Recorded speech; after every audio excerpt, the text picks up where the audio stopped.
आप सबको जय मसीह की परमेश्वर का धन्यवाद करते हैं। प्रभु ने सुंदर वचनों के द्वारा बातचीत करने जा रहे हैं। आज का जो शुभ संदेश है मरकुस 10 का 42 और 44 वचन को कोई पढ़ेगा।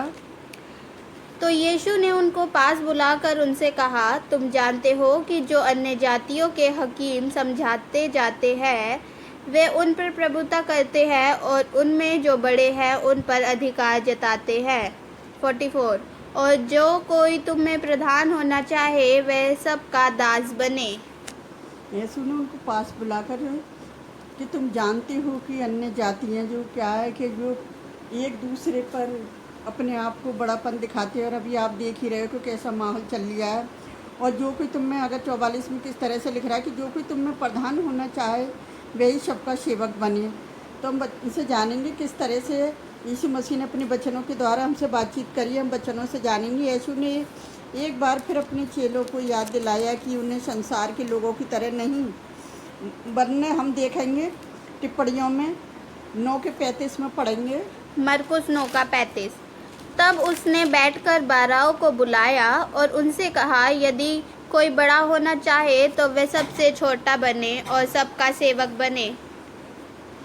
तब बैठकर उसने 12 को बुलाया और उनसे कहा कि यदि तुम में कोई बड़ा होना चाहे तो वह सबसे छोटा बने। अगर हम इसमें 10 के 31 में देखेंगे, पर बहुत से जो पहले हैं वे पिछले होंगे और जो पिछले हैं वे पहले होंगे। हालेलुया। तो पर बहुत से हैं जो पहले हैं वे पिछले होंगे और जो पिछले हैं वे पहले होंगे। तो जब परमेश्वर का वचन हमें किस तरह से अपने वचनों के द्वारा बातचीत करता है कि संसार में जो लोग हैं प्रथम स्थान पाने की शक्ति या अधिकार पाने या अपने लाभ के लिए अधिकार प्राप्त होने पर दूसरों पर अधिकारी बन जाते हैं और दूसरों को नीचा दिखाते हैं। परंतु मसीह के चेलों को उनके समान नहीं होना चाहिए। अगर अगुवा बनना चाहते हो तो उनके क्या करो, पहले उनका सेवक बनना चाहिए। मसीह लोगों के बीच में एक सच्चा अगुवा होने का अर्थ है दूसरों का सेवक बनना। कलीसियाओं के अगुवे बनने की इच्छा रखने के अनुसार नहीं, जैसे इस तरह से लिखा है तीमुथियुस 3 के 1 में कि अगुवे को कैसा होना चाहिए। यह बात सत्य है, जो अध्यक्ष होना चाहता है वह भले काम करने की इच्छा करता है। ये देख रहे बच्चन किस तरह बता रहे हैं कि किस तरह से एक ईमानदार अगुवा होना चाहिए, परंतु किसी व्यक्ति का अपना लाभ अथवा दूसरों पर अधिकार बनने के उद्देश्य से अगुवा बनने की इच्छा करना गलत है। और पहला पत्रस 2 के 3 में हमें सिर्फ दूसरे लोगों की सेवा करने के उद्देश्य से ही अगुवा बनने की इच्छा रहनी चाहिए। अगर हम दूसरों की सेवा ना करें तो हमारा पता क्या है कि मसीह में सेवक बनने का कोई अधिकार नहीं है, क्योंकि परमेश्वर के सेवकों को नरम होना चाहिए। कई लोग महान बनने के लिए शक्ति पद सम्मान चाहते हैं, लेकिन यीशु मसीह ने सिखाया है कि परमेश्वर के राज्य में महानता का रास्ता अलग है। जो दूसरों की सेवा करता है, नम्रता से लोगों की मदद करता है और अपने आप को छोटा बनता है, वही परमेश्वर की दृष्टि में सचमुच महान है।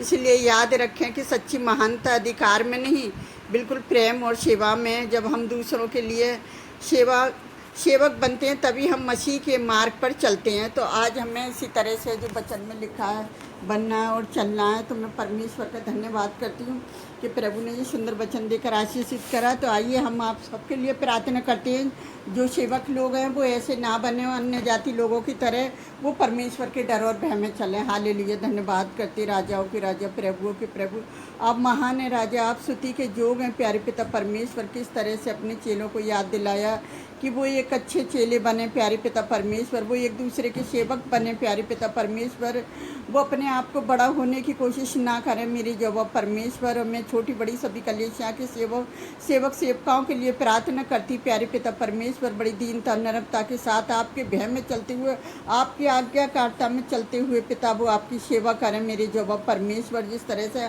हम आपके डर और भय में प्यारे पिता परमेश्वर, हमें मनुष्यों की परवाह नहीं, हमें आपकी परवाह प्यारी जवाब परमेश्वर, हम आपसे डरते हैं खुदावन। आप हमारी सहायता हमारी मदद है प्यारी जवाब परमेश्वर। जितने लोग वीडियो को देखते हैं उन सबको बड़ी आशीष बरकत देना प्यारे पिता परमेश्वर, और हमारी छोटी सी प्रार्थना को सुनना और कबूल करना पिता के जो वचन पहुंचाना लोगों तक हमारे लिए व्यर्थ नहीं, आशीष बनकर उभरे मेरे जवाब परमेश्वर। मैं सारा आदर महिमा आपको देती हूँ, हर बुराई को आपकी सूली तरह बांधती पिता। मैं जो भी मांगती हूँ आपके प्यारे बेटे यीशु मसीह के नाम पर, आमीन। प्रभु आप सबको बहुत ऐसी आशीष दें।